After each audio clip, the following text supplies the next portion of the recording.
Okay.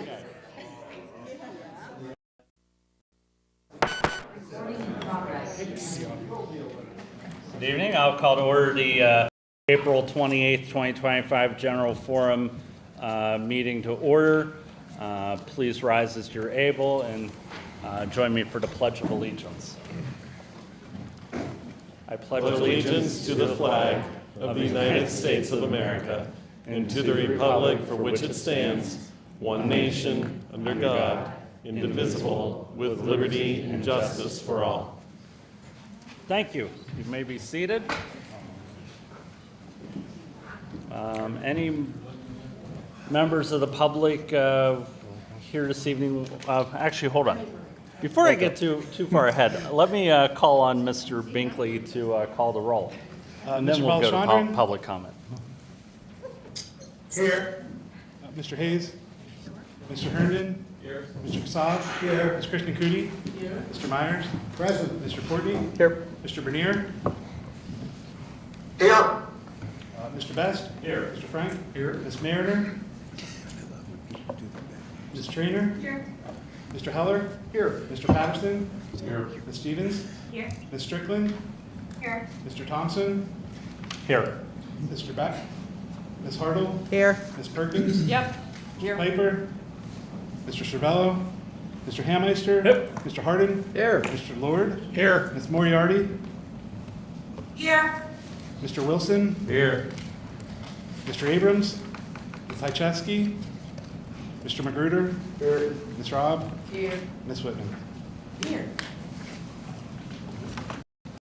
All right.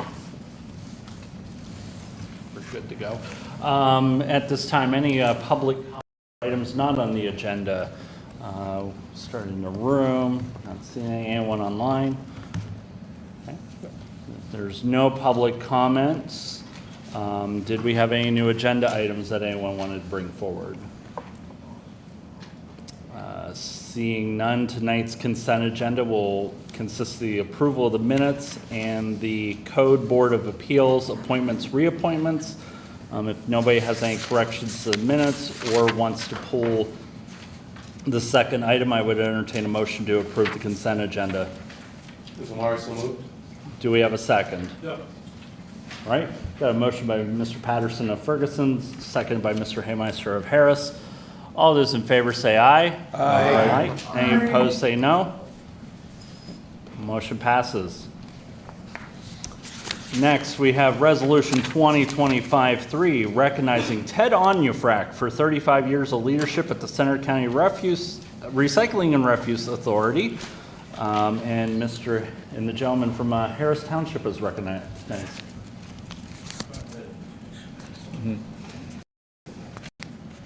35 years. This is the highest I've ever been on the agenda.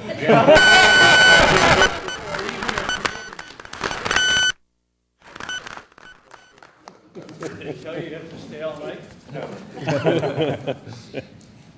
Center County Recycling and Refuse Authority is the proud recipient of all of your recycling and trash. We thank you for your R&R.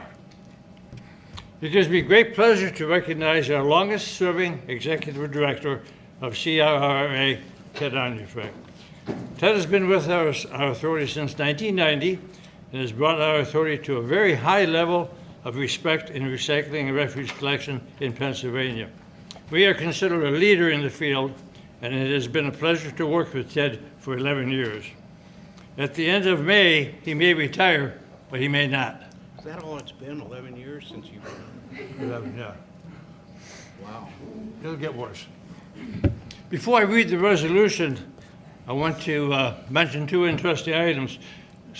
Friday and Saturday, we had a household hazardous waste collection. We collected over 20 tons of household hazardous waste. And interestingly, I would bet a quarter of it have never been opened. Paint cans, fuel cans, propane tanks, fluorescent bulbs, never been used. We love it. Other bit is this weekend is a tire recycling program. You can bring 12 tires to the recycling station, no cost. bring them out. If you've been changing your old tires for years, we'll take them. Okay, the resolution. Ted's leadership over the last 35 years at the Center County Recycling and Refuse Authority has truly transformed the organization and significantly benefited the community. And whereas, as the executive director, Ted has overseen numerous initiatives that reflect his dedication to sustainability, innovation, and long-term success. And whereas his forward-thinking strategies, such as the conversion of the CRA fleet from diesel to compressed gas, CNG, and then to renewable gas, RNG, having greatly reduced the authority's environmental impact. And whereas Ted's commitment to renewable energy is evident through the installation of solar panels on key authority buildings, which will not only generate significant energy savings, but will power the RNG fueling station. We're generating enough electricity, we're generating 130% of the electricity we need.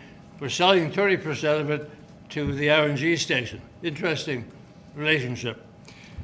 Whereas his support of the Interpretive Center, a unique community space built almost entirely of recycled materials, serves as both an education resource and a space for collaboration and community events, further promoting sustainability practices. And whereas Ted's leadership is marked by his collaborative approach, his value for the input of his team, and having fostered a positive and engaged workforce. And whereas his influence extends beyond Center County Recycling and Refuse, as he has built strong connections with residents, businesses, organizations to support sustainable initiatives throughout Center County. Now, therefore, be it resolved that members of the municipality of Center Region Council of Government thank and commend Ted for his contributions to the Center Region over 35 years. Wish him well in his retirement and recognize his longevity of innovative leadership and commitment to environmental stewardship, which will continue to inspire those who work with him. Resolved, 28th day of April 25th, 2025. And I will pass that motion. As written in the packet? That is the packet, yes. All right. Do we have a second? I'll second. Okay, we got a second by Ms. Whitman. Any discussion, comments?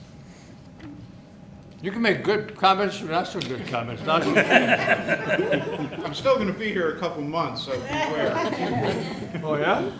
Your mailbox may be missing this week. Ms. Whitman is recognized. At the risk of repeating many of the accolades that Denny read in the resolution, I would like to add my personal thanks and appreciation for having worked with you the past number of years. You actually made recycling very interesting, and I have quite a place in my heart for anyone who deals with recycling. So I take them very much under my wing when need be. So thank you for all you've done. Let me remind people, on May 9th, there's a public reception in his honor from 1 to 4 in the afternoon. So if you want to come out and see the authority or wish Ted goodbye, you can do that too. So here's the resolution, Ted. You got to do a photo? Yeah, we can do a photo. I was going to say, should we approve the resolution and then... Then do the photo, just we in can- case. Yeah. let Ted- If there was no more comments, all those in favor say aye. Aye. Any opposed say no. All right. Nobody said Resolution no. passes. Good.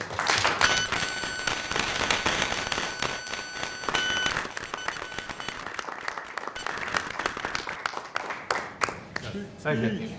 I'll still be around. I'm not moving anywhere, so Betsy, I may just drop in and complain at one of your meetings.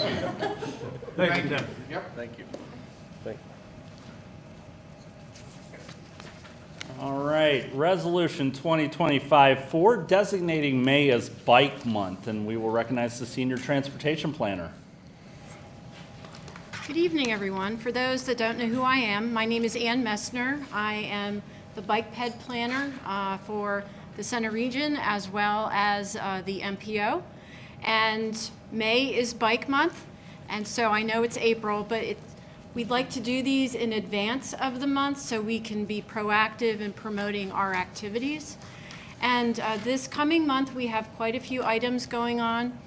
If you go to our bike events calendar, you will see almost every day has an opportunity to go out and ride your bike, whether it's to partake in our bike and munch, where you go to a restaurant and take a photo of you and your bike at the restaurant, or a scavenger hunt. This year we have a theme of little libraries, which I think will be fun for those that are big readers. And then we have a couple other things going on where, for example, the Borough of State College is hosting a commuter coffee. Ferguson Township was ahead of the curve and did an Arbor Day, including bicycling. They did this past weekend. So again, always happy to do this in advance of May. A couple other things to highlight is last year was a big year for staff to reapply for silver community status for the Center Region. All the planning staff in the Center Region from the municipalities helped out in terms of completing that application, submitted everything that I asked of them, and that was extremely helpful. Otherwise, I would have spent countless hours going through ordinances and capital improvement programs to trying to figure out what it is that each municipality is doing. Also, this past year, the Center Region Council of Governments was recognized as a bicycle-friendly business. We went up a notch to gold, so we are learning each time we do this, and hopefully the next round in 4 years we will do even better. So before you, this resolution I'll read very quickly for this year. A resolution of the Center Region Council of Governments designating May 2025 as Bike Month, whereas the Center Region COG recognizes the benefits of bicycle and pedestrian commuting in providing exercise, decreasing air pollution, conserving fuel, decreasing traffic congestion, decreasing noise pollution, and improving the health of its citizens. And whereas Center Region COG continues to work with local governments to plan facilities that promote bicycling and walking as a means of transportation. And whereas the Center Region COG was designated a silver bicycle-friendly community in December 2024 by the League of American Bicyclists, and whereas the Center Region Council supports the efforts of Center Bike to promote bicycle commuting in the Center Region. Now therefore it be here resolved that the General Forum of the Center Region Council of Governments hereby designates the month of May 2025 as Bike Month, and be it further resolved that the Center Region COG further designates May 12th through May 18th, 2025 as Bike to Work Week, May 16th, 2025 as Bike to Work Day, and Center Region Spring Bike Anywhere Friday. Resolved this 28th day of April 2025, meeting in regular session. So I'm looking for a motion. As stated in the packet, Mr. Herndon? Okay. Do we have a second? Second. All right, got a motion by Mr. Herndon of State College Borough, seconded by Mr. Best of College Township. Any discussion or remarks? If there are none, all those in favor say aye. Aye. Any opposed say no. Okay. Passes. Thank you. You're welcome.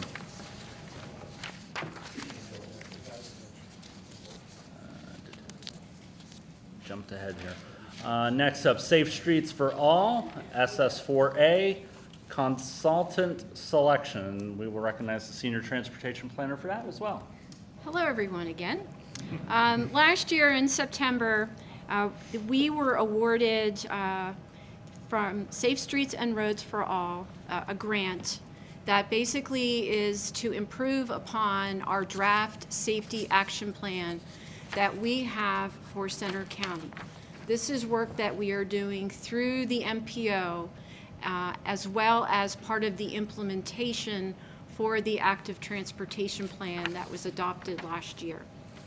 That grant is specifically funding sidewalk inventories for our rural boroughs and borough-like areas, and to also do some additional analysis of lane departures, which is one of the top 4 crash types in Center County.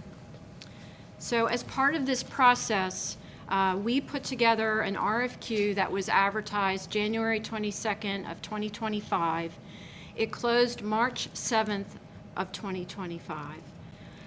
When that closed, we had a selection committee composed of Ray Forziat from our MPO projects committee, Frank Hampton, who is our PennDOT representative for the MPO technical committee, and Frank Harden, who is our representative for the MPO coordinating committee. MPO staff that also reviewed the responses was Mike Tilka, Jim Saylor, and Ann Messner. We had 2 submissions, and the selection committee felt that the recommendation should be Michael Baker. The high points of that were they scored higher than the second proposal. They have familiarity with Center County with previous work. They have worked with the MPO, and the committee believed they could complete the work. So staff is asking that we be able to move forward with Michael Baker for this project. All right. Anyone want to make the motion?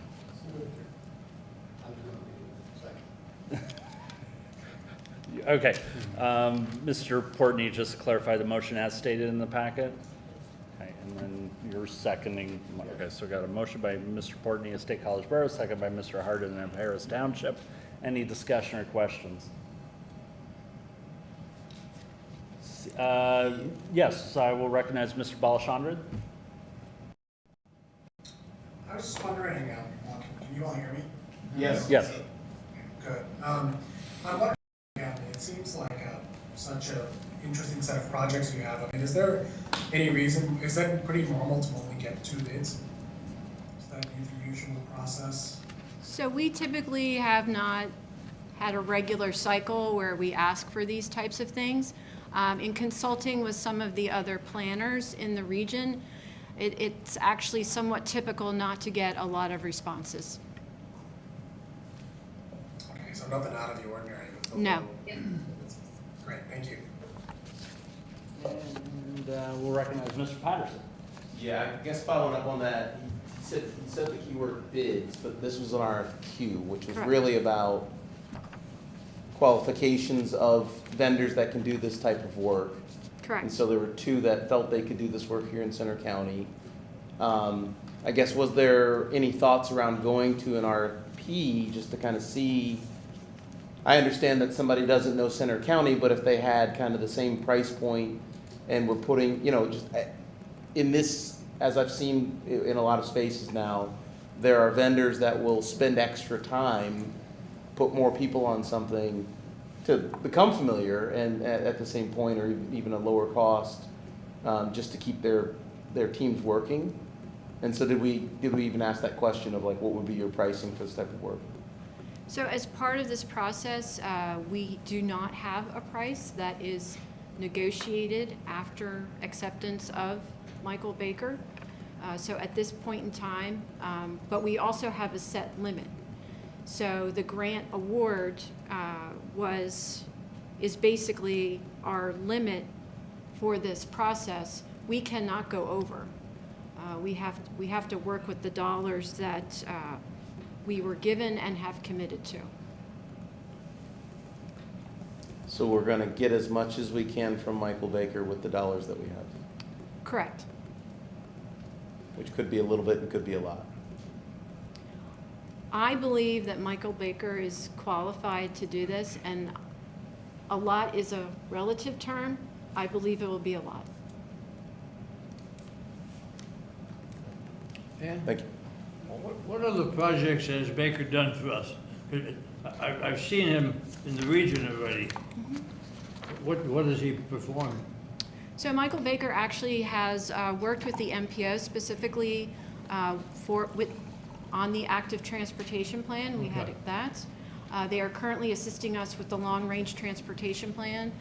And I think the last 2 rounds of the countywide hazard mitigation plan, which may not sound like transportation related, but there are some ties to transportation.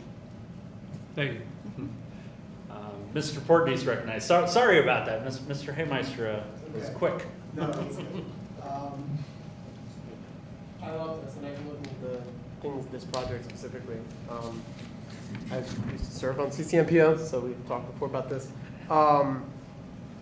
Can you, and this is just a question, can you come back to us at points in time with updates with what Mr. Baker is doing and how he's spending down the money so that we can have clear eyes on what the budget is left and what he's been doing? Because I think this is a really good thing, so, yeah.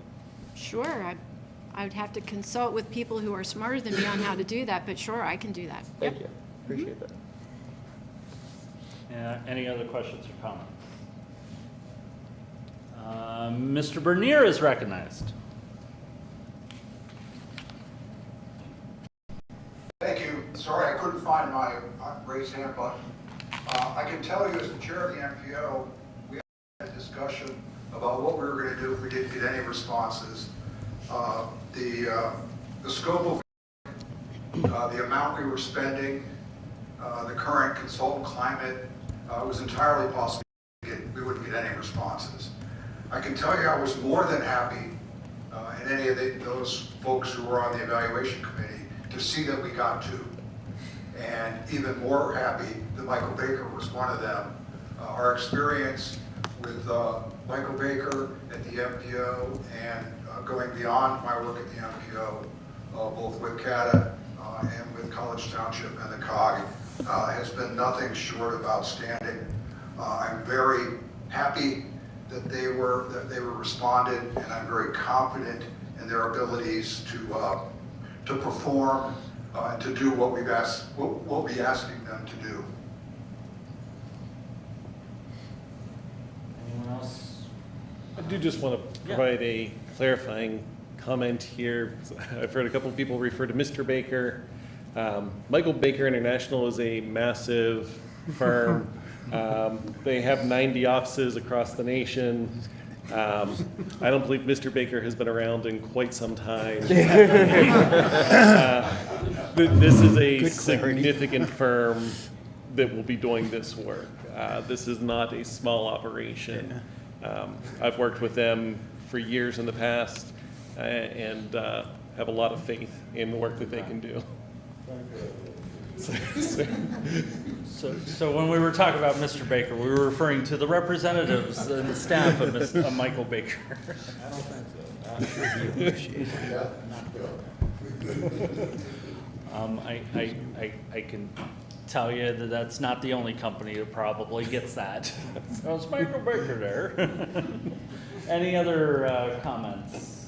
If not, I think we're ready to call the question. So all those in favor say aye. Aye. Any opposed say no. All right, thank you. Thank you very much. All right, next, a budget amendment to purchase an upfit duty officer vehicle, and we will recognize the fire director. Thank you. Good evening. Sean Kaufman, Center Region Fire Director. Here tonight to ask the General Forum for a budget amendment and to purchase a 2025 duty officer vehicle and the appropriate upfitting for that vehicle. Just go over some of the points that were discussed at the Public Safety Committee and at the Finance Committee. We were going to be replacing a 2013 Chevy Tahoe and repurpose our current duty officer vehicle, which is a 2019 Chevy Tahoe, in its place. Staff had worked with the finance director, and we determined that our fleet replacement schedule allowed for bringing this vehicle forward in 2025. This vehicle and 2 others similar were in the schedule for 2027. We felt that there were several reasons for doing that. One, we were changing our concept of the type of vehicle, that a vehicle will allow us to have separation between the passenger compartment and the contaminated equipment that we carry, sometimes the gear that we wear. So this is a pickup type vehicle where we can have the dirty equipment in the back. Secondly, it increases our storage. Our duty officers run to about 200 calls a year by themselves, where we go out and change smoke detectors, check carbon monoxide problems, investigate odors that may not be related to it or need a full company response. Occasionally we get somewhere and need a ladder or a specialized piece of equipment like a small fan or something like that, and we end up calling out a larger vehicle and a crew to assist us. By getting this larger vehicle that has more carrying capacity, we can carry some of that extra equipment with us and then not have to call out the larger vehicles and the other volunteers to assist for those type of calls. It also will allow us more towing capability. One of my goals is to try to reduce our fleet over time, our fleet of large vehicles and things that maybe carry specialized equipment and are in large vehicles like our hazmat truck or our specialized rescue vehicles that don't respond very often.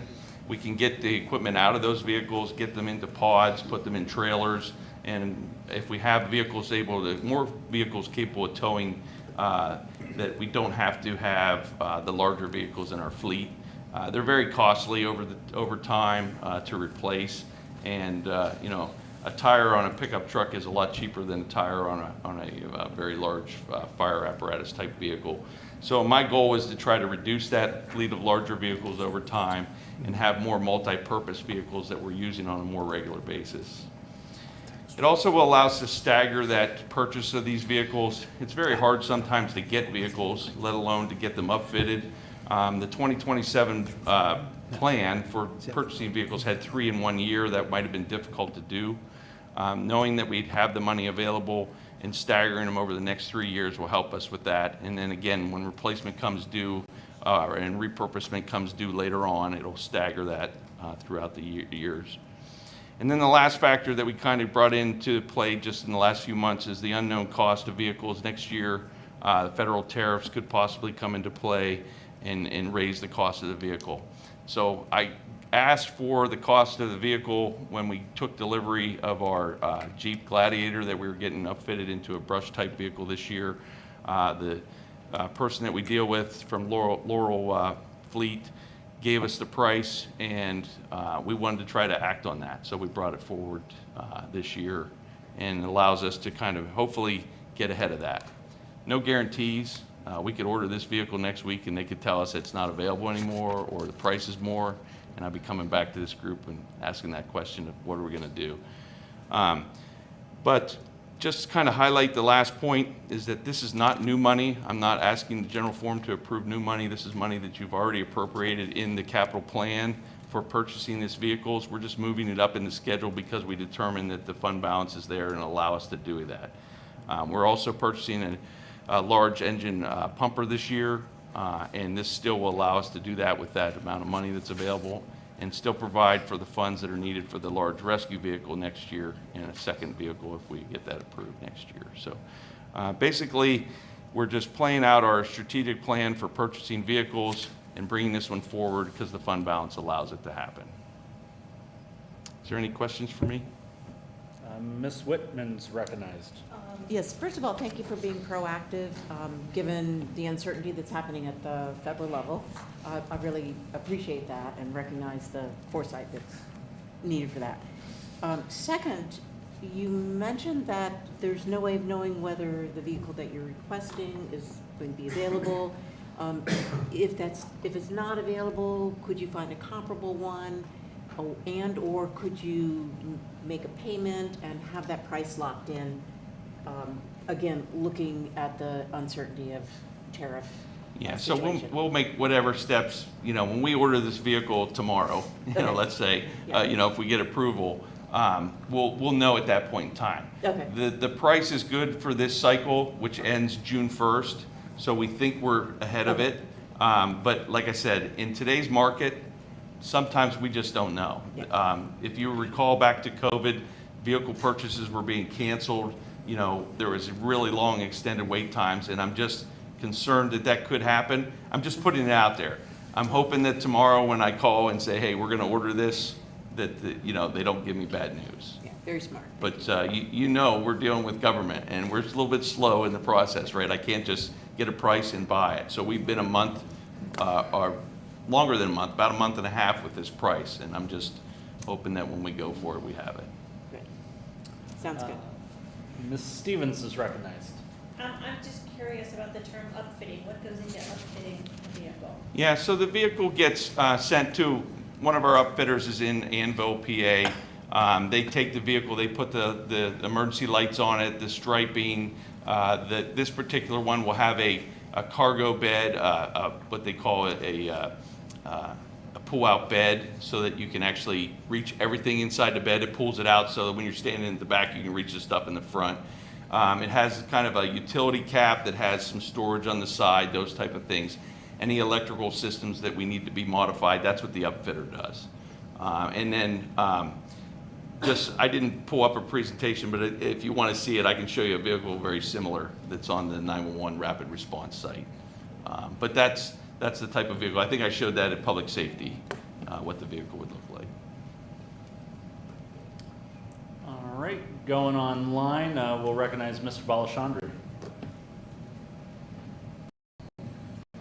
I've asked this question before, but I'm wondering whether the vehicle that you're getting is an electric vehicle. Is it possible to get one? Because it's a truck, right? And Yeah. I mean, it's basically, and is that the kind of where you can get an electric vehicle for that are then going to reduce maintenance costs? You know, we saw a presentation in the Climate Action and Sustainability group about electric vehicles and the rate of return cost to get them. So I'm wondering whether these vehicles are electric or not.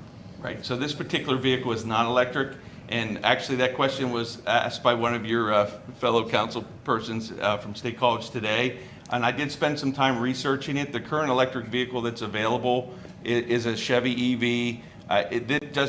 Today it does not meet our needs in terms of capacity, towing, the ability to tow the weights that we need to tow, those type of things. So we have done a little bit of research, and as I promised Matt, we would continue to do that. I never lose sight of the EV market, even if it's in our bigger fire trucks. As you know, this past year we had a demo brought to the fire station of an EV pumper. So that I don't lose sight of that, and as we move forward, as the capacity of these vehicles catch up with what our needs are, we're certainly going to investigate that. Great. Thank you so much. Yes, speaking of Matt, Mr. Heller is recognized. If I may, just a question. Because this is down to the penny, do we want to maybe consider some contingency or something in here not to exceed more than 10,000 more than this or anything like that to avoid having to come back through the process? I guess I'm asking more of the general forum's thoughts on this to avoid having to, again, revisit something that is already accounted for in the fund balance and also, you know, recognize that we are pulling this forward. Funny you ask that, Mr. Heller, because members of the executive committee did offer between 2 to 5 cents extra if it goes over of their own money. Can we make it 7 cents? Let me just say, I'll put in a dime. if I could say, we have a price for the vehicle. We have the price for the upfitting. I think what I will discover is not necessarily a price increase right now, but just not the vehicle being available at all. So I am more concerned about it not being available than I am at the price change. And certainly if it comes back and they say, you know, it's going to be $10,000 more, and I think that fits our budget needs, I will quickly come back to this group and look for something for next month. So I'm not asking for that tonight, that additional money. I think our biggest concern is whether or not they tell me the vehicle's available or not. Thank you. Appreciate that. I'm aware you're not asking for that, but I do think it's good for us to be thinking about that. And if you're saying you're going to come back within another month, again, just with how dynamic things are happening, that's a long time period. So Yeah, I mean, I certainly can work with whatever you tell me. So could we have a discussion right now as a group, like, would it be satisfactory to put some type of contingency? It is funded basically in there. Could we put some contingency of, you know, not to exceed a few more $1,000 so that we're not wasting another month for them prices to shift again. And people can decline it or not, but I think we need to have a discussion. Recognize Ms. Mr. Perkins. Yeah, I mean, I actually brought this up in the finance committee, and I appreciate your answer, Mr. Kaufman, in the finance committee, but I would feel more comfortable if we just rounded that up to a good 100,000 at least. I mean, because that gives us some wiggle room. I would hate to have it be $5 over and he's got to take another month to come back and then we lose the vehicle. I'll kick that in. So here. I am just more comfortable rounding it up, but Yeah. that's just the conversation that I had in the finance group. I have a question. Mr. Patterson. Just the staff question, what's the policy here? So if it was a 2-3% overage, Yeah, I would have to come back through the. then that's fine. They You can would do that. have to come back. The thing is that he has a locked price for this vehicle. The price cannot change on us for this vehicle until June. We're done. Okay, so what are we talking about this? Could the uplift charges, sorry for interrupting, but could the uplift charges vary? That's my concern, is not so much the price of the vehicle, but the cost of the It uplift. shouldn't, again, because that number actually is been provided more recently than the vehicle price was. And again, these are individuals that we work with on a regular basis. I don't anticipate that. So moving forward, like I said, even if they said that it was going to be more, and I'm listening to this conversation, and it was 5,000 more, and listening to this conversation that I could come back and get that, I would probably still order it. You know, if the total price, you know, we haven't bought, you know, paid for it yet. I'd have the permission from this group before we actually pay the bill. But the fact of the matter is, we're locked in, like Ben said, with these two prices right now. From our experience, we don't believe this is necessary. If the general forum wants to put extra money in, that's fine. But from our purchasing history, we do not believe this is necessary. Mr. Herndon's recognized. So yeah, I mean, I take staff's points quite well. I also think, like, you know, if the vehicle magically did go up in price against all their expectations, you could still purchase the vehicle with the amount that we're setting aside here, and then you would just either purchase less of an upfit, or you'd come back to us, because, you know, they're not going to upfit it like tomorrow, right? It's gonna take a significant amount of that's out time. there ways. So I think there's wiggle room here. I think we should just move forward with what staff is recommending. And that's certainly a good option. You know, the upfit could be changed a little bit. Mr. Magruder's recognized. Yeah, to me, it just does, I get the certainty that's being levied here. I think we have had issues here in the past of approving costs and things increasing and purchasing being made and not coming back here to the group. And so for me, it just feels like a matter of precedent of, do we want to set something that we can give some more wiggle room, so that we're not, again, having this issue of, we have these expectations, they're not met, and they're, again, having to come back here and et cetera, et cetera. So it's more of it's less about this particular issue, and more just fundamentally speaking, do we want to start setting better norms of how we approve funding and how we are part of that sort of like process. So that's why I'm sort of advocating, yes, let's move this up to $100,000, which is only about 2,000, you know, more, as opposed to, you know, hoping that everything all starts aligned. So that's just my thought. Before recognizing Mr. Patterson, the motion to be considered, if the general forum wants to move it forward, does explicitly state that this amount will not exceed what is listed in the packet without general forum approval. So there is that to consider, should this body want to consider that as written. Mr. Patterson. Mr. Chair, will you entertain a motion? I can. I guess. I'd rather make a motion, talk about the motion. Okay, let me get a pulse of the room. Would you like to move the question? I would like to make the question. Okay, all those in favor of closing debate, say aye. Aye. Any opposed, say no. Did everyone vote? I don't think so. They did now. There were no no's. It's 100% unanimous. Call the question. If you don't vote, it's inherently no. Sorry, was the motion in the packet made? No, no. Right, this is just inquiry on a thing. At this point, there needs to be a motion to then have some Yes, sort of. we- Agreed. So I move to authorize a budget amendment for the purchase of a 2025 duty officer vehicle in an amount not to exceed $101,000 without general form approval. Second. All right, got a motion by Mr. Patterson, second by Mr. Myers. Any discussion? Mr. Portney? We just had a discussion about this. I really don't think this is necessary. I think we should do Scott's recommendation because exactly, I mean, this price came from them. The upfitting price, like, the upfitting price came very recently. It's gonna cost that. And if it doesn't cost that, as you said, we're just gonna, you know, we can talk about what level of service the upfit needs to do. I really don't think we need to go $4,000 more to give them leeway, because he said he's gonna come back if there is an issue. He doesn't anticipate there's gonna be an issue. And I hate just to talk like you're not in the room, but you're in the room. I oppose this motion. I think we should call a question for the first one. Josh, I agree with you. Vote it down, and then we'll do another motion. But I don't disagree with you. How about that? I agree. I think they're gonna come back at 97, and when they do, there'll be $4,000 left, so. Mr. Myers? From a practical standpoint, it seems to me we're talking about 3.5% total amount that of how many thousands, a few $1,000s, if they in fact do come back, and it's higher for whatever reason, who knows, then they have to come back to us again.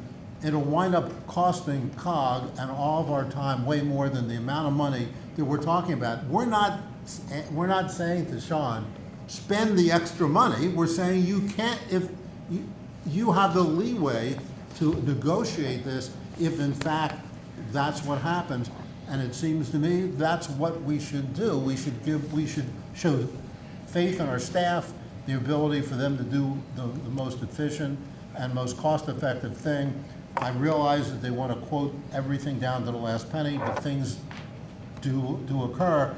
And why do we want to bring this back again and have this whole debate and perhaps delay this if in fact it costs more? Well, maybe Sean can get less money and pay less money than this if that comes down to it. But who knows? It gives staff wiggle room. That's why I'm supporting it. Mr. Herndon?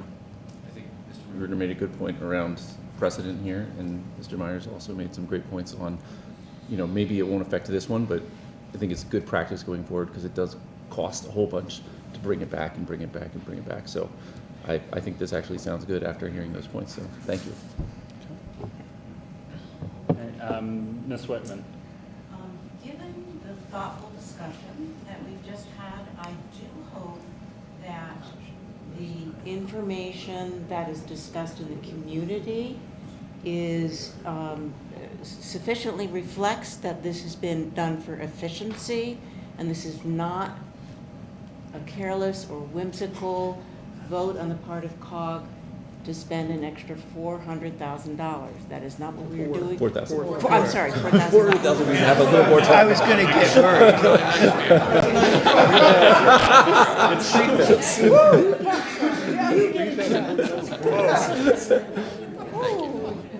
Sean would like that.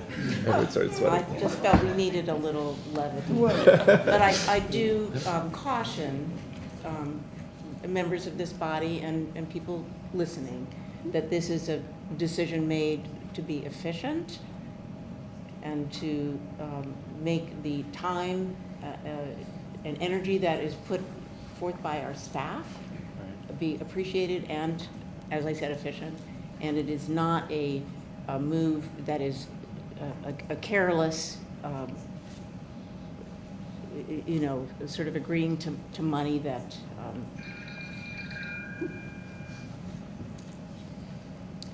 that we know. Well, I rest what I say there, and I do support the motion. Okay, Mr. Myers is recognized. No, I'm good. All I'm saying is, we're not saying we're spending a penny more. That's not what this says. This gives our staff, who we support, the ability, if they have to, with a little bit of room to negotiate, or if there's an extra bit of money that is attached to this, that they have the ability to do that without bringing it back and spending more time. And I would suggest that we don't need to spend any more time now. And again, so that my words aren't mistaken, this hopefully is setting precedent for us to have a larger discussion on what is that wiggle room. So is there a percentage for all of our projects that we would like to have a little bit of wiggle room, again, in the event to be more efficient, potentially cost effective. And yes, that's what I have for right now. Mr. Portney is recognized, and then Mr. Kassab. I think I know what Mr. Kassab is going to say, so I'm going to keep my remarks brief. I think that the question here we're kind of batting around is we have contractors, we have vendors that we buy from.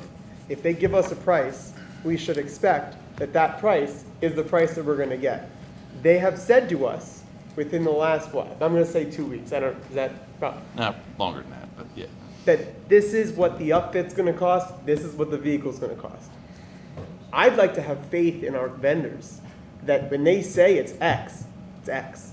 It's not X plus $3,500, it's X.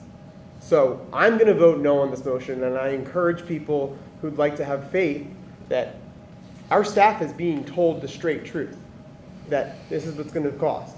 And this isn't a thing. I'm not trying to make this a thing, but I think that, yeah, I agree. You know, the staffers was bringing it back, you know, we have a May meeting anyway, so I don't know what you're talking about by resources. It's just another line item. But I think we should do what staff is asking us to do. What staff is asking us to do is $97,859.51. Kevin, I know you're going to call the question, so. Thanks. One more statement. I was before. Mr. McGruder has something to say. Okay. And then Ms. Hychesky was next. Pardon? Okay, so, okay. We also have looks like a public comment online, so I want to. I do appreciate that we're having this session. It may seem redundant and frustrating, but this is the process. We have canceled meetings, correct, when there's not enough things on the agenda? Right. So there is potential for the next meeting to actually be canceled. And so we've had that, and so that's what we're talking about. It would be cumbersome to have to wait then to come back. Also, again, we have talked about COVID, we're talking about tariffs, other things that, again, these contractors may be saying there's a set price, and I would love to trust them, but there's things outside of even their control that may impact pricing. And so in a perfect world, yes. In staff, the fact that we're trusting staff, I love our staff, and I'm glad that it seems like we have some consensus here that we actually trust our staff. I hope we have more of that moving forward.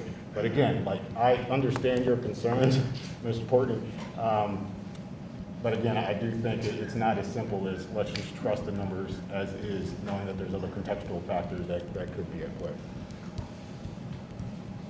Mr. Kassab. I just like to call a question, please.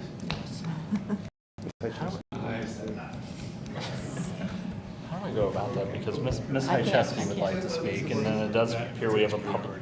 That's okay. Okay. 2/3. We need 2/3. Okay. Did we have a second? This is Matt. You got a motion by Ms. What? No. It's seconded. Unfortunately, you cannot, because you and Mr. Kassab represent the same delegation. So Mr. Kassab from State College Borough made the motion. Mr. Heller from Ferguson seconded the motion. Wait, did we remove it? On the question. Now you vote on the motion. On the question. No, call the question. We already Or you have to vote on He call the called- question. Oh, You okay. have to vote on call the question. Which would end debate. Okay, so End debate. Okay, Then sorry, you vote. I'm a little confused. So the motion to end debate. All those in favor say aye. Aye. Any opposed say no. No. Okay, so that closes debate. I think we have to Yeah, we're good. We're good. vote on the main motion now. Motion that was on the floor. Right, so we got to, Yes. vote on Omari's motion. So all those in favor say aye. Aye. Aye. Unfortunately, there was discussion going on over here. I don't think everybody could hear you. Okay. Yes, for clarification, feel free to read the motion. Motion was to authorize a budget amendment for the purchase of a 2025 duty officer vehicle in an amount of not to exceed $101,000 without general form approval. Okay, that's the motion we're voting on. So all those in favor say aye. Aye. Any opposed say no. No. Okay, I think we got 2 no's, so motion passes. Actually, I was a no too. So That's I don't know 3. if you got that. All right, thank you, Mr. Belishon. You know what? I'm a no. That's 4 no's. I was a no as well. Kidding. That's 5 no's. We're good. We're good. And Ms. Strickland, let's do a roll call. Trying to get us out of here. Okay. I just want to see this out of committee. At the request, we will recognize Mr. Binkley to call the roll. Yeah. Mr. Balachandran.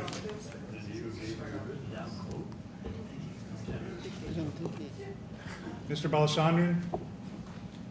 Yes. No. He doesn't know he's voting. We're taking a roll call of the last vote. Roll call. Oh, so this is on Omari's motion to modify the number from 97 to 101. Just to clarify, there is no modification because the motion in the agenda packet was never moved. Right. So we have one motion. This is for approval of that motion. Which is the point of order is For for $101,000. For 101,000. Not to exceed. Not to exceed, yes. My vote is no. Mr. Herndon? Yes. Mr. Kassab? Yes. Ms. Krishnankuti? Yes. Mr. Myers? Yes. Mr. Portney? No. Mr. Bernier? No. Mr. Best? Yes. Mr. Frank? Yes. Ms. Mariner is not on. Ms. Trainer? Yes. Mr. Heller? Yes. Mr. Patterson? Yes. Ms. Stevens? Yes. Ms. Strickland? No. Mr. Thompson? Yes. Ms. Hartle? We don't vote on this. Can't vote. Ms. Tchaikovsky? No. Mr. Magruder? Yes. Ms. Robb? No. Ms. Whitman? No. Oh, wow. That's, you sure? I changed. I mean, I think we can, because we asked. Yeah. You can. That was. Okay, the motion does pass. I thank staff for requesting that roll call. That was a close one. 12-7. Yeah, 12-7. Thank you. Appreciate it. All right, comprehensive plan update, future land use map, and we will recognize the Center Region Planning Agency Director. Good evening. With the underway update to the Center Regional Plan, it's necessary to discuss a central component of it being the future land use map. The goal of tonight's presentation is to walk you briefly through what it is, how staff's proposing to update it, and end with the request of you elected officials from each municipality as your 6 units to be discussed at one of your future municipal meetings. The agenda item tonight is meant to be informational. What is the future land use map? For those unfamiliar with it, and as a refresher for those that are, it's meant to serve as a guide for future zoning and development decisions. As such, it's utilized as part of the review of proposals in order to identify compliance with the comprehensive plan. It's worth mentioning that the Pennsylvania Municipalities Planning Code, known as the MPC, identifies laying out future land uses as a benchmark plan component and states the importance of projecting future land use patterns in said plan. Before we move forward, I want to note that the MPC outlines a substantial role for planning commissions in the preparation of comprehensive plans. Now before you is staff's proposal to update our future land use map. The proposal is in 3 parts.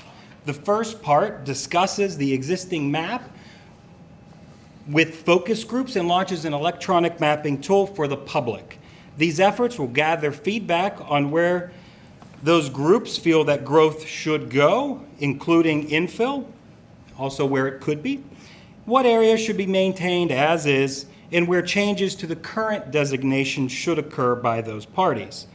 The Land Use and Community Infrastructure Committee, known as LUCI, and the Center Regional Planning Commission, CRPC, have the final say on who participates in these focus groups and on what questions will be asked in the public-facing mapping effort.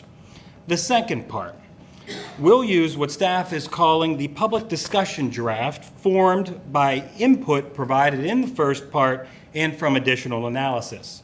This analysis will include things such as slopes, soils, roadway accessibility and capacity, water and shore infrastructure capabilities, surrounding land use, etc. Staff envisions receiving feedback on this version directly from municipal planning commissions and from the public at open houses. LUCI and CRPC will have final say on the location and number of open houses. The third part utilizes what staff is calling the stakeholder draft. This version is to be created from the feedback received in Part 2 and will be discussed and reviewed in depth by LUCI and CRPC. All time frames noted on this slide are approximate at this point, but staff is comfortable moving forward with Part 1 as displayed, with the understanding that LUCI and CRPC give approval to proceed at their June meetings. This brings us to the request of the general forum. Staff is requesting that each municipality's governing body answer the question shown before you on the screen, being, where do you want to be involved as elected officials with the formation of the future land use map? This could be holding joint meetings with your planning commission anytime it's discussed, having a separate meeting, relying on your LUCI representatives to speak for your entire elected body, or another option unique to your municipality. I do want to mention that your elected body is the approving body for the comprehensive plan update that includes the future land use map. Staff is respectfully requesting that each municipal governing body provide a response to their manager or clerk to provide to CRPA staff by the end of May. So that is the request. Ending on another note, shown before you on green on the screen, down the road, you will have to determine if you are comfortable seeing designations outside of the current growth boundary and sewer service area that typically develop at densities that require sewer service and thus would require a growth boundary expansion at the future. Just keep that comment in green in your mind as you have that initial discussion. Thank you again for your time and attention this evening. Any questions on the information provided or the request itself? Any questions? Mr. Patterson. Just one small concern on the Part 1, that was kind of the June, July timeframe and stakeholder meetings. And that is like right after school's out. A lot of folks are out and about initially there. And so maybe you're going to catch a good number of people, but you may miss quite a few. But that's just maybe my concern on that piece of Part 1. So would it be recommended to take that all the way to the end of September to capture those groups? I don't know the answer to that. There's a concern there of missing out on some folks in that early summer time frame. But if you can do 1 and 2 of Part 1 in parallel through September, yeah, that might be a good thing to do. I don't know. I'm just throwing out that for your consideration. Noted. But thank you for allowing me for considering. Mr. Portney. So, thank you so much for this. I recently saw on your website the updated student housing, purpose-built student house map. And that's a really good thing when it comes to existing land use and future land use, because we have, particularly in the borough and right outside, developments, and that does influence land use. Will that be, because it says physical land mapping exercise, will that be printed out and blown up at these stakeholder meetings so that people can see it and whatnot? So the request is to include that student housing map? Yes. Absolutely. Thank you, because that's helpful. Other question I had, a sad question, but when we're transitioning to the next director, how they're gonna be brought into this from the beginning, correct? Like, this is gonna be their first baby? The electronic mapping effort is already been staff tested. Your municipal planners have been shown it. We have refined the questions. That is ready to be presented to Lucy and CRPC in June for their approval. The focus groups, those are drafted to have the final version okayed. So the steps are in place for the next director to easily launch part one. Awesome, thank you so much, and thank you for your service here. Any other questions? Mr. Balachandran? You may have gone through this, but I was just curious, like, when was the land use plan first adopted? Like, how old and how out of date is it?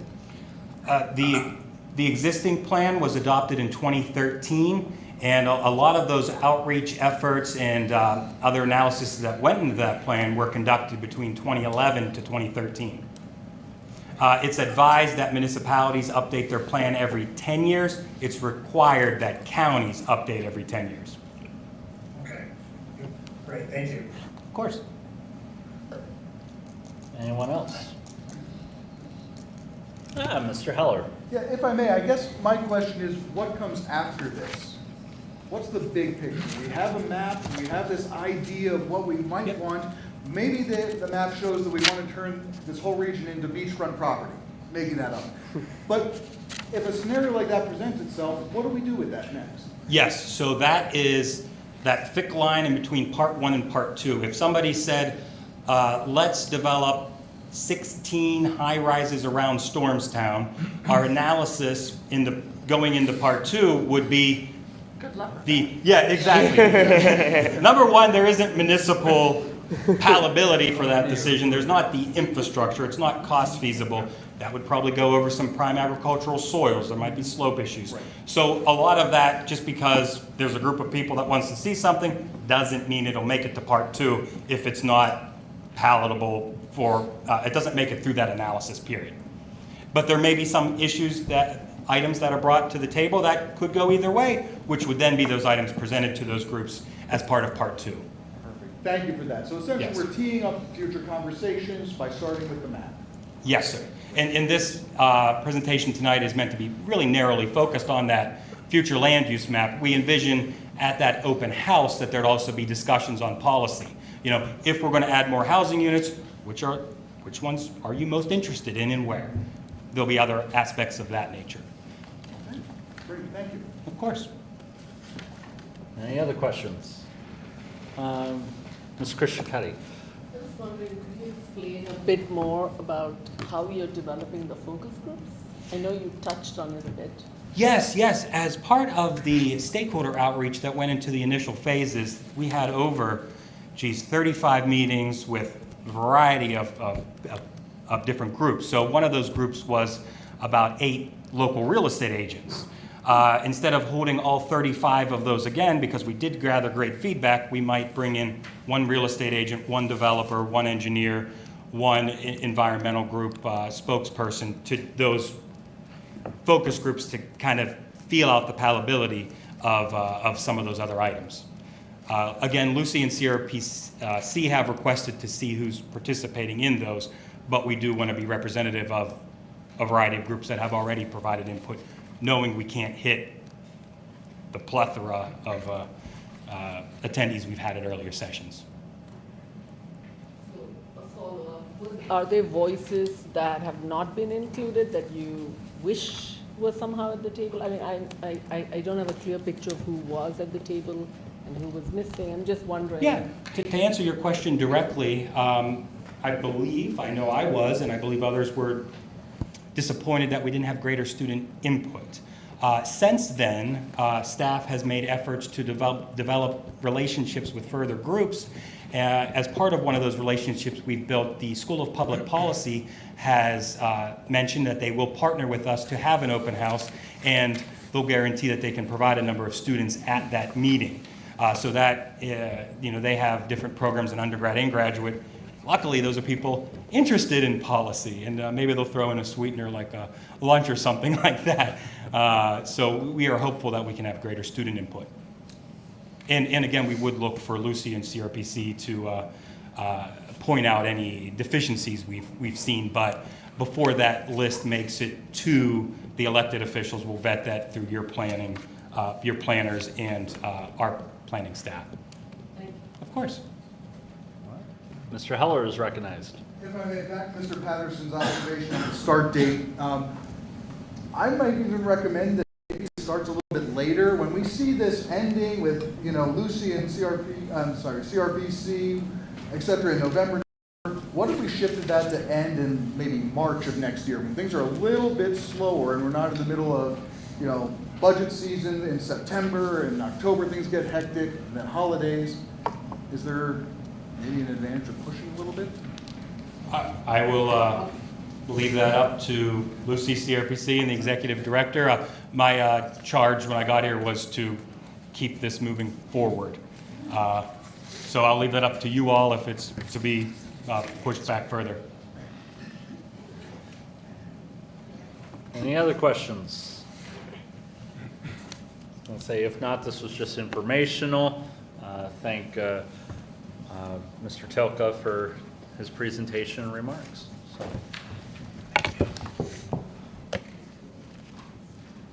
Next, we have the university report, and I believe Mr. Morales is online. Yeah, thank you, Mr. Chair, and apologize for not being in person tonight. We are in the middle of youth sports, so I'm going back and forth between soccer fields, but glad I was able to zoom in. I don't have much in the way of a report other just than to remind folks it's that time of year again. End of semester, last day of classes was today, actually. Finals will start here in the latter part of the week. Some key things to keep in mind: our move-out schedule for our underclassmen will start on May 10th and continue through May 11th. That also is the same weekend as graduation, so graduation will actually start on the 9th, which is Friday. Obviously, we have multiple graduations throughout the weekend, and then the following weekend, would be the graduation for the law school. So over the course of 2 weeks, we will have commencement. And then also this weekend, May 2nd, our tailgating fields will be the Moving On Festival. It's actually the 50th anniversary of Moving On. The All-American Rejects are headlining, so if anybody's a fan, you can park along Park Avenue and check them out. But other than that, that's all I have for the group, but I'm happy to answer any questions or if there's anything out there that I can help with.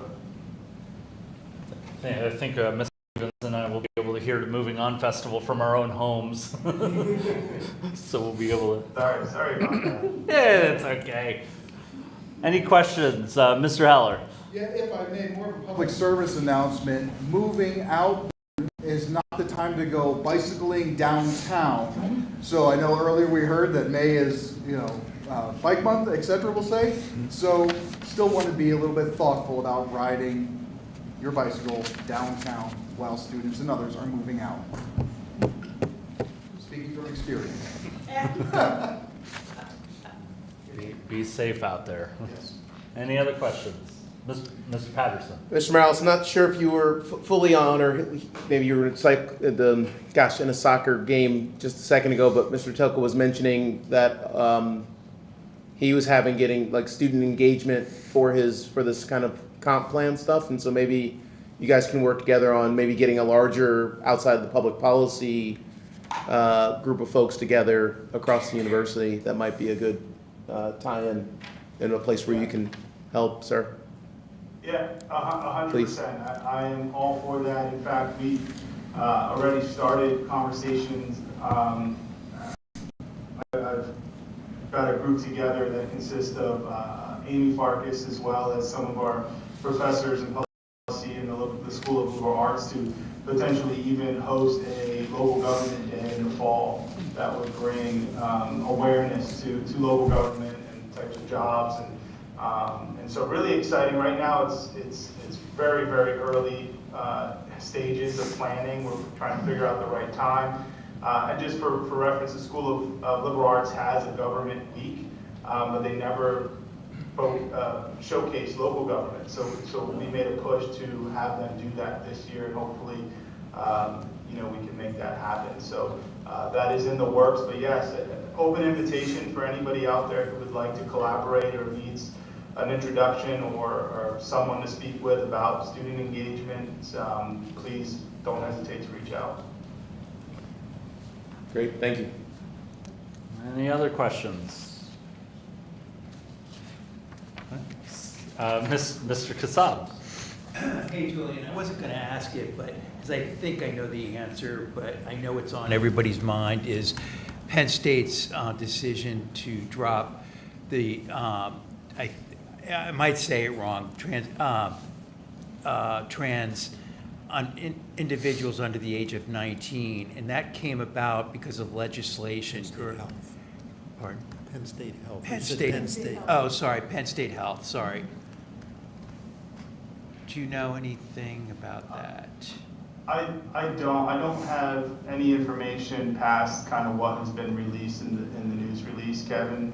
But I'm more than happy to sidebar with you if there's anything specific that I could get answered for you. But other than what was published recently, and I could share that with whomever to put in the notes if you've missed the article. But absolutely, if there's anything specific that I could go out looking for Kevin to help, I'm more than happy to do that. I just don't have any other information to share. Okay. Thanks, Julian. Yeah, I'll contact you. Anyone else? Seeing none, thank you, Mr. Morales. Yeah, thank you so much, everybody. Hope you have a great rest of your night. You too. Do we have a representative from State College Area School District tonight to report, or a written report to reference? We do not. We do not. Next up, the Executive Director's report. Thank you. It has been a busy month. A couple weeks ago, I was fortunate to take part in Penn State's Science Policy Society panel discussion, along with Ms. Krishna Kudi from the borough, to discuss the role of science in government. And so we met with a number of students with research projects and discussed how we use science in government on a regular basis, and also met with those students to hear what they are working on and help them find a path on how to get government ties for their specific projects. Last week, I was invited to be the featured speaker at the Sapphire Leadership Academy at the university as well, to discuss my personal leadership journey. So I gave about a 50-minute presentation there, and then answered questions from students in the business school on leadership in the workplace and in life in general, and how we build up the skills and the traits that make for good leaders in the workplace. So we are kind of across the COG working to strengthen relationships with the university and have those ties in place so that when we have the need, like for the planning project, or when we are recruiting in the future, we have strong options from the local university. Today was the first deadline on the Strategic Guide for Services and Investment, otherwise known as SIGSI, for the staff. So we will be entering our 2-week review period, where Scott and I primarily will be working to go through all of the different submissions from our agencies and start to make them look like one another, since this is everybody's first time going through this new process. So we'll be working to edit those documents, and once Kim returns from the GFOA PA conference, we'll start having meetings to go through all the finances involved in those presentations and start to go through committees. HR looks to have a busy busy meeting next month on that topic. Next Tuesday, for those who might be interested, right after what will be the Facilities Committee meeting, we will be hosting PayCog, the Pennsylvania Association for COGs. I sit on the board, the state board for PayCog, and we are hosting all of the center COGs, so anybody in the center portion of the state, not the far east or the far west. And we will have a long day of sessions. We will also be giving a presentation on what we do here, as there's a lot of interest in how we do things, considering we are by far the largest and have the most extensive operations. For those who are joining us that day from the other COGs, I'll be offering tours afterwards of some of the COGs facilities, really to show off in many ways and give them an idea of the different things that we do. Between SCLO and the Nature Center, we have a number of premier facilities that I think they'll be interested in seeing. However, if anybody is interested in at least stopping by to see that group and to have them meet the elected officials from there, please feel free to do so. All right, we've got a couple other big items here. So did want to give an update on Whitehall. So we had a great meeting today over at the Ferguson Municipal Building. We've been working with our stormwater engineer and their stormwater engineer to get through the 7 pages of comments that I talked about the last time we met. And we were really down to one major topic, which was the infiltration rates at the park, which came in much higher than what we had hoped for or expected. However, upon retesting, those numbers came down significantly. And we also had the soil tested for the cation exchange rate. And you can see me afterwards if you are really interested in the soil science. Behind that, we needed a number of at least 6 on the cation exchange, and we are over 12 for that. So we have passed our tests on that. Our consultants are finishing the updated calculations for their report, which they expect to submit on Thursday. The Ferguson Stormwater Engineer will review that next week.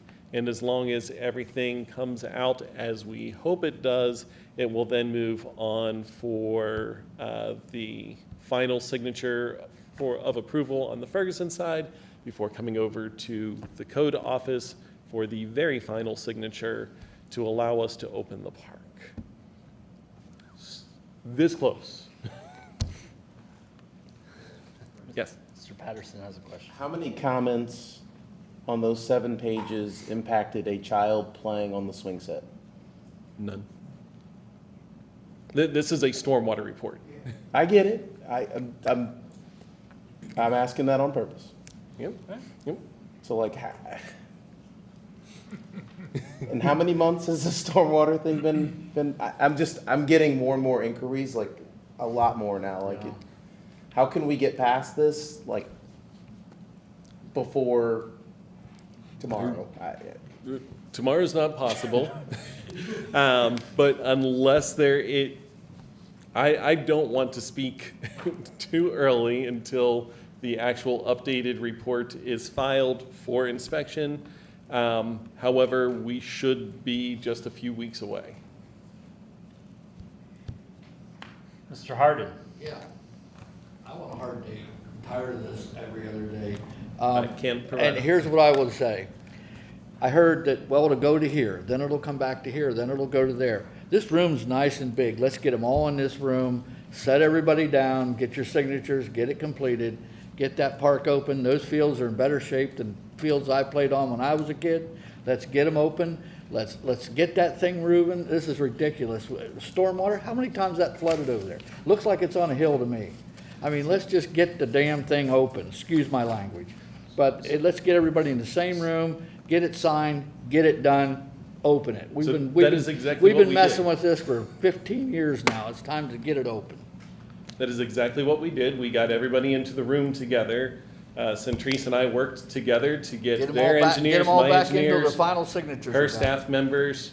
However, we do have to wait for those approvals. The issue is not our park potentially flooding. It is that our park feeds into a sensitive water area, and so we have to make sure that the proper filtration is happening through our soils so that we do not contaminate the waters below us.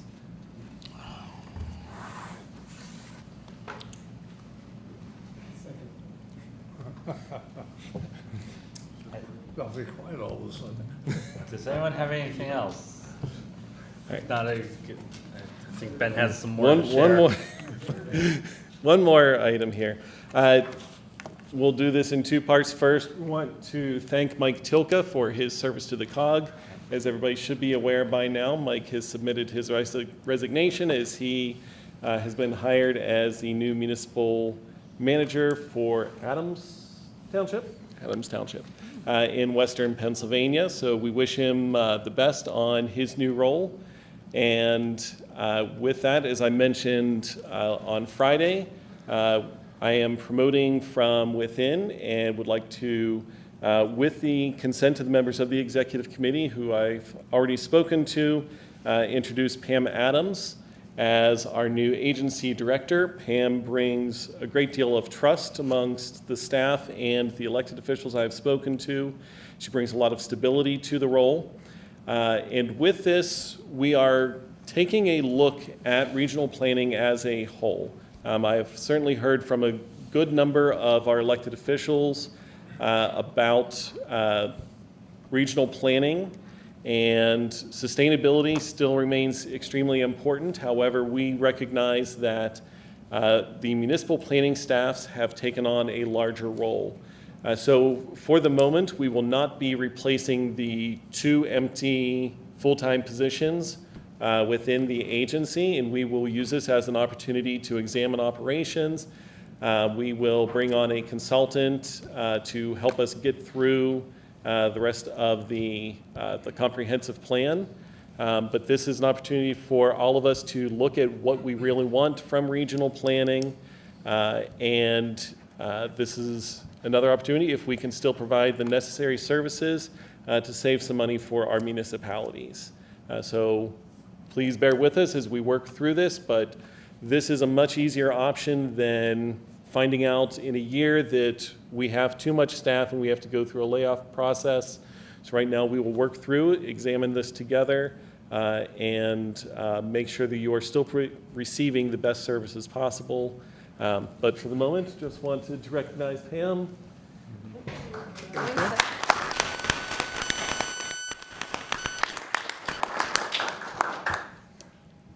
Thank you. I'm really excited to be the next regional planning director, so thank you very much. My background is engineering, and most recently it's sustainability planning, but I'm very eager to learn and contribute in this new capacity. In July, it'll be 16 years I've been at COG.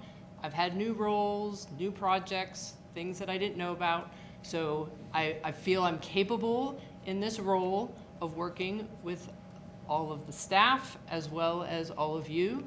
I bring strong relationships.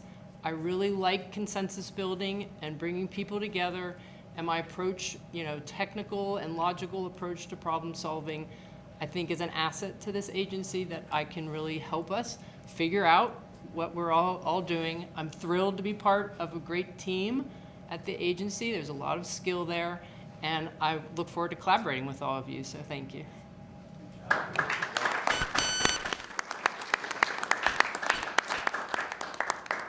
And that is it for me. All right. Mr. Patterson. You guys can tell me this is not the appropriate forum, but I guess I saw an email that was kind of to us, kind of early, letting us know the change, and so now it's public. But was that email only meant for us? Because then I saw a follow-on email that, there was some media found out about it. Can you talk to that a little bit? So I notified the general forum as soon as I received notification that there was a resignation. We had an executive committee meeting the very following day, so wanted to make sure that I was providing that information to our elected officials as early as possible. We did have staff out of the office, and we were not able to notify. Some of them were traveling at the time, and unfortunately, that resignation notice was spread around extremely fast through different areas, people sharing it with municipal staff members and outside, such that the very next morning it was in local media and being discussed publicly before we had the opportunity to notify all of our staff members.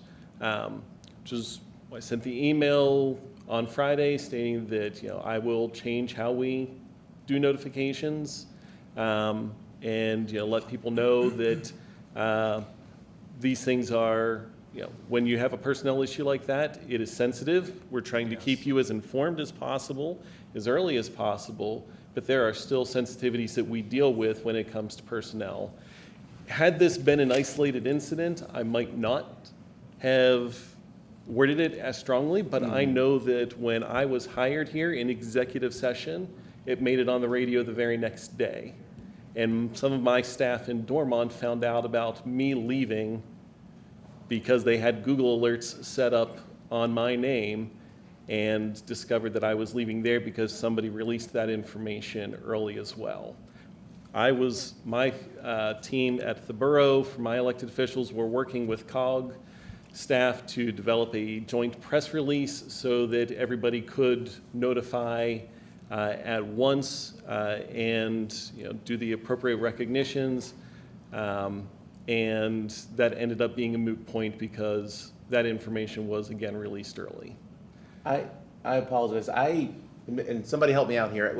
For Ferguson, we have a very strict HR policy. When we have HR topics around any human, they don't get discussed outside of executive session, executive committee, period.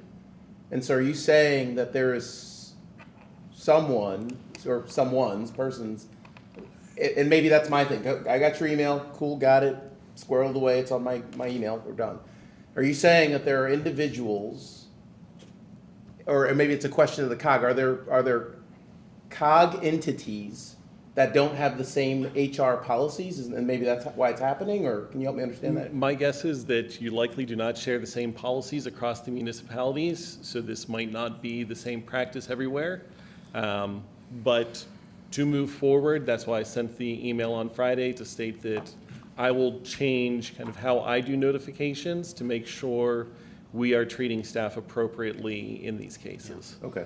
So do we have COG policies, and for just members here, of kind of strict for HR things, issues dealing with humans, that we don't share them outside of? I don't believe there members. is a written policy at this point. Okay. But we will work towards one now based on this. Okay.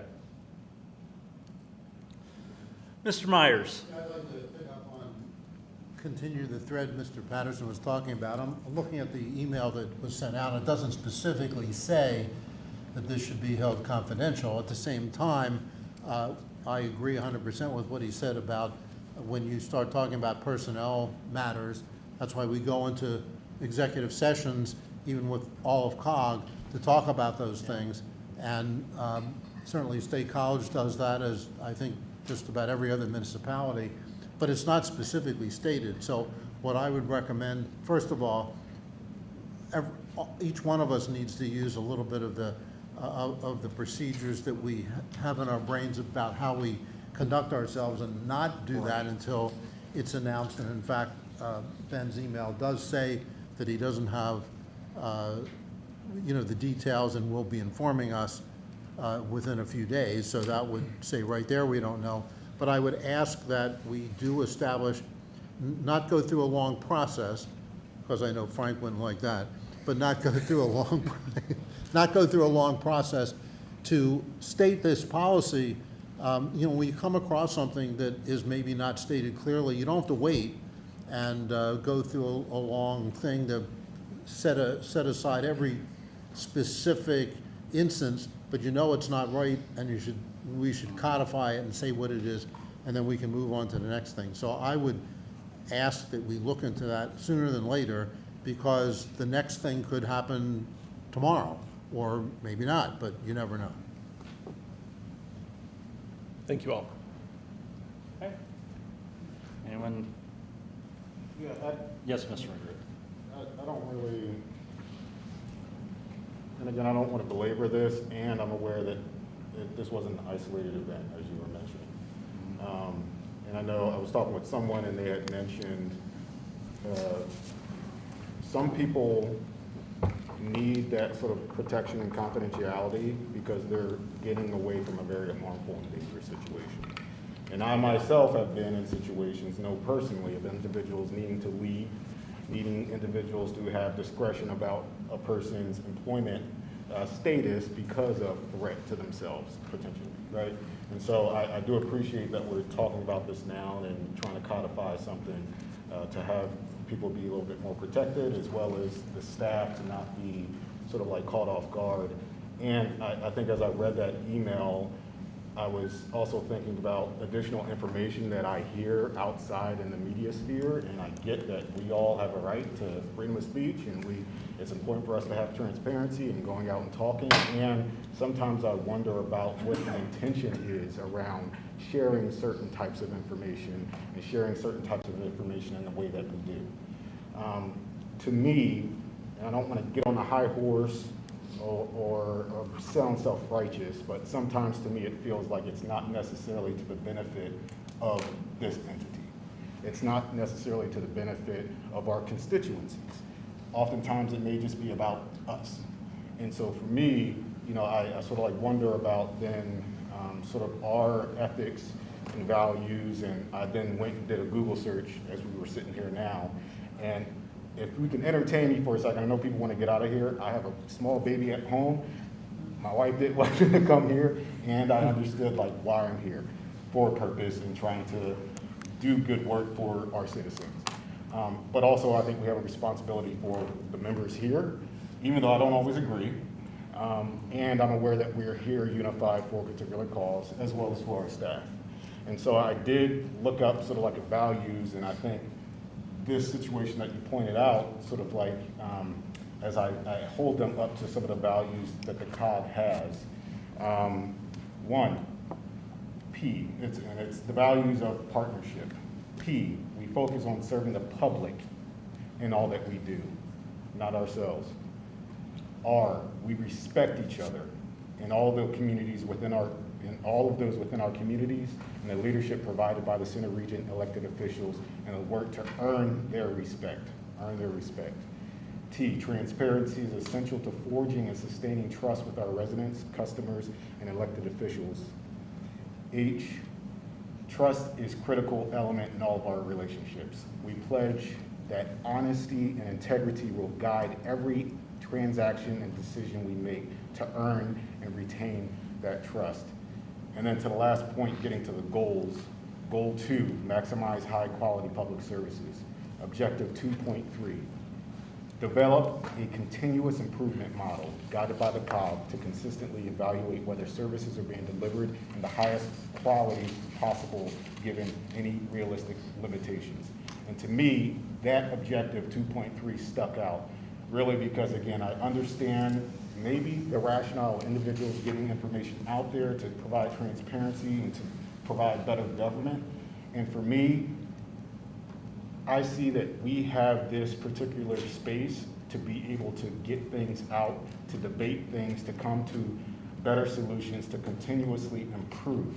And when I see that stuff happening outside of the space, that's why I sort of question what is the intention behind that delivery of information.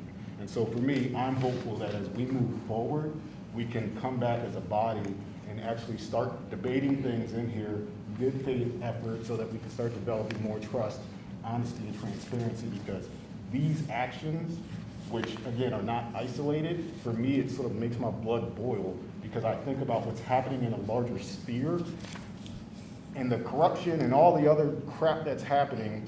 That's not us. At least that's not what I signed up for. And I don't want to be part of this body if we continue to have individuals act in the manners that jeopardize the integrity of the work that we do together as a COG, as well as our staff. And I'm going to rest there, but I'm just hopeful that we can get back to a place of bringing honesty, transparency, coming back together here, and not trying to undercut, not trying to cut off our nose to sort of like spite our face. And for those walking around with hammers, and seeing nails everywhere, I caution you to rethink that situation. Because inevitably, someone's going to have to come up and fix the things that are broken. And no one's going to want to work with a hammer. I guess we got to work with a hammer to fix things, but y'all get my point. So I'll get off my soapbox and high horse. And then last thing, this is voluntary. Our municipalities, this is voluntary for us to be here, right?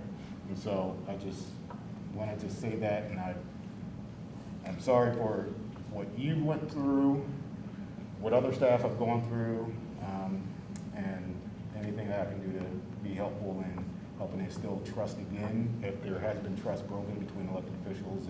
And I don't even know if it's elected officials who've done this, but please let us know, let me know what I can do. Thank you. I'm willing to spearhead an investigation. Yeah, thank you for that. I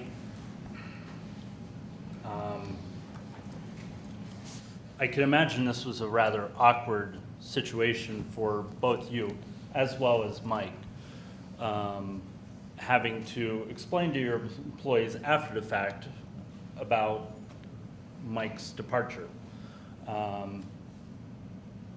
Those that work in municipal government or are elected to municipal government, I do feel have a responsibility to maintain the integrity of government as well as the dignity of the staff that are working. And I would think we all, would know that matters of personnel are legally privileged information that is not widely shared. Like in this case, it was going to be announced that Mike was departing, but it was going to be done so in a strategic manner that respected the staff that have the hardworking staff that have worked for Mike. And Mike, thank you and your team for your service to our community, and that's all I have to say.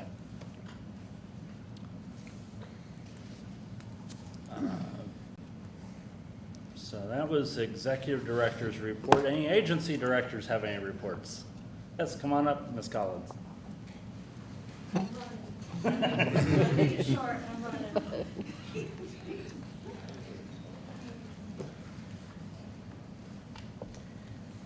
So I just had a little bit of really great news. I know that many of you know how often people count on the library for heating and cooling. There is rarely a month that goes by that I don't talk to someone in our community that is depending on the fact that they can come to the library to stay warm, to stretch their dollars. Maybe they can keep things a little warmer at home because during the summer they can come to the library and things can be a little cooler. And I was so worried that we started to have issues with our HVAC systems in the last couple of years because people depend on us to be able to make sure that they can come and count on us for that heating and cooling. And I knew the cost of replacing those units was going to be very large. The first time I went on the roof, it's in the job description somewhere, right? Other duties as assigned. The first time I went on the roof, I could not truly appreciate the size of those units. So one of our HVAC units, it's a 60-ton unit, and it's almost the size of this room in length. And we needed 2 of them, of course. The entire project, what we were looking at was a total of $525,000. And I'm really excited that through grants and community donations and through the support from the municipalities, we're able to make that happen. And on April 2nd, because I wasn't going to let them install it on April 1st, that just didn't seem to be a good idea on April Fool's Day to try that one, we were able to get the crane in to remove those 2 older units, which looked just beat all up. It was amazing how weathered they were, how old, and put in these 2 new units. Now we're still balancing everything out, but there's a lot of excitement in the community that we were proactively able to get this done. And a great story that came out of it was I had a call from a mom, and she said, you know, we heard that our library was going to have these, you know, new units. So we were going to be closed for the day, but we're going to have new heating and cooling units. And she brought her son to watch. So we had the giant crane. We've closed down a lot of downtown. A lot of people not so happy, but you know, it's for the library, so they're hanging in there with us. And her son got to watch those units put out there. And then afterwards, he had to go home. He had to develop his own public library that needed to have their units, you know, replaced, and used his own crane to do so. So I think it just shows at every level, people are excited for that change. They really rely on it. And I'm very proud that we were able to do it with donations, grants, and a little bit of help from all of you. So thank you. Any questions about that particular initiative? All right, thank you much. Thank you. Any other agency directors? Says finance director would provide a report. So Kim was supposed to join us from her conference. She apparently has not had a connection, so she will not be with us tonight. Authority boards and committee reports. I have nothing further to add to executive committee, but would entertain any questions. Seeing none, I'll recognize Mr. Frank for the finance committee. Thank you, Mr. Chair. Expand on 2 items that we really discussed here extensively this evening, and then share one additional. The one was with regard to the duty officer vehicle, and I will confirm that the certain members of the finance committee did challenge Mr. Kaufman on his numbers and everything, but we did come to respect his position on this, and in the fact that there is a fine line between being told all the time to sharpen your pencil and then build in slack. The efficiencies and sharpening of the pencils, there is a balancing act with that, and so I commend staff for having come in with to err on the sharper side.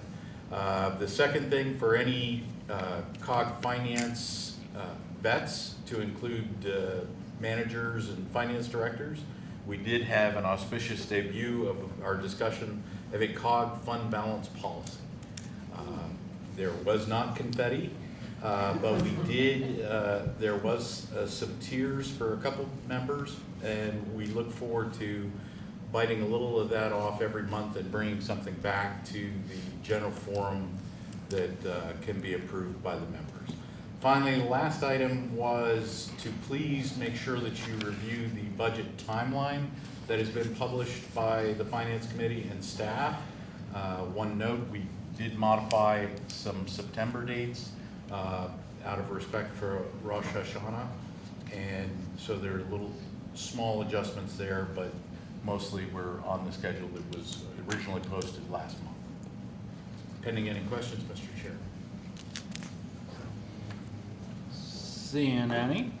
Thank you, Mr. Frank. HR committee did not meet, but I have been fairly warned there will be a meeting next month with plenty. Parks Capital Committee, Mr. Lord. Yes, I think the description here is pretty accurate. I do want to emphasize that we kind of have a unique relationship. The Park Authority will make these major decisions, but they need to make them in conjunction with our Finance Committee and Facilities Committee, unlike other authorities, Sewer Authority, Water Authority, Airport Authority. We don't have the ability to bring in the money to finance ourselves. So we have that cooperation with the COG Finance Committee that we need to work on. But again, just let me emphasize that these decisions will be made by the authority. Any questions? Seeing none, thank you. Public Safety Committee, Ms. Trainer. All right, any questions for Ms. Trainer? Seeing none, Facilities Committee, Mr. Frank. Yes, Mr. Chair, I would just like to commend the library on their efforts. For those not aware, their original, they were the catalyst for a lot of the activities of the Facilities Committee, in that we discovered that we have this 10, 15-year-old building, and we don't have any money put aside to replace these items. So the library has been a great steward of the municipality's money, and I would also call out the foundation, who has contributed significantly towards the library operations and capital. Other than that, I think the description in the agenda sufficiently describes our activities. Any questions? Land Use and Community Infrastructure Committee, Mr. Haymeister. Our current director adequately discussed where we were in the whole planning conference. So, thank you, Mike. Any questions? Climate Action and Sustainability Committee, Ms. Whitman. Well summarized, except I want to expand on the update on the rollout of the new refuse and recycling contract. I want to ask, anybody in this room get next door neighbor in your inbox? Anybody get next door neighbor? I'm sure some. Well, I do, and my inbox kind of exploded around April 1st with people discussing the trash and how much it cost and all the ridiculous things that they were making us do that we, of course, been talking about and conveying information about for the last year. Change happens and change is hard, but I really want to do a call out for Shelley Motto, who you take the comments you saw next door neighbor and multiply it by 2 or 3 times, and that's what she got almost on a daily basis. I happened to walk into her office one day when she was on a phone call, very calm, very knowledgeable, very patient, and the call ended, and she kind of took a sigh of relief. So kudos to her for her patience, wisdom, and endurance in this. That's it. Any questions? All right. Parks and Recreation Governance Special Committee, Mr. Frank. Yes, Mr. Chair. Based on the 2 approved matrix by the General Forum, the committee began our work on documents to support those. The first one, and I would guess that the majority are not aware that there is not an agreement between the COG and the Parks Authority. So that was where we're starting our work. Going back to Mr. Lord's comments about the authority, they are in need, but the authority is driving a lot of these decisions. However, they're driving them with COG dollars. So we need to bring those in balance and understand the responsibilities of all the parties involved in this process. And staff brought a very good document forward, and the committee offered good comments and feedback. We're bringing it back at our next meeting to review, and hopefully to have to the authority, the municipalities, and the general forum to review at a very soon date. Thank you. Okay. Any questions? I got the Schlow Center Region Library Board. I believe some of that has already been addressed by Ms. Collins, but just a last call for any questions or anything to add. Center Region Parks and Recreation Authority. I don't believe we have a representative here for that this evening. But did you have something to add, or Mr. Unless Mr. Lord had. Or Mr. Lord? I have nothing to add. Okay. Do we have a representative from the EM Council in the back? Nothing to add. All right. Does look like a little bit of weather tomorrow, so to encourage everyone to just, keep an eye on the weather and freshen up on what you do in an event of emergency or power outage, so. No, it's not gonna snow tomorrow. It'll be a thunderstorm. Thunderstorms are in the forecast. Any other business matter or records that anyone wanted to address? If not, do we have a motion to adjourn? Do we have a second? All right, we're adjourned. Have a good evening, everyone.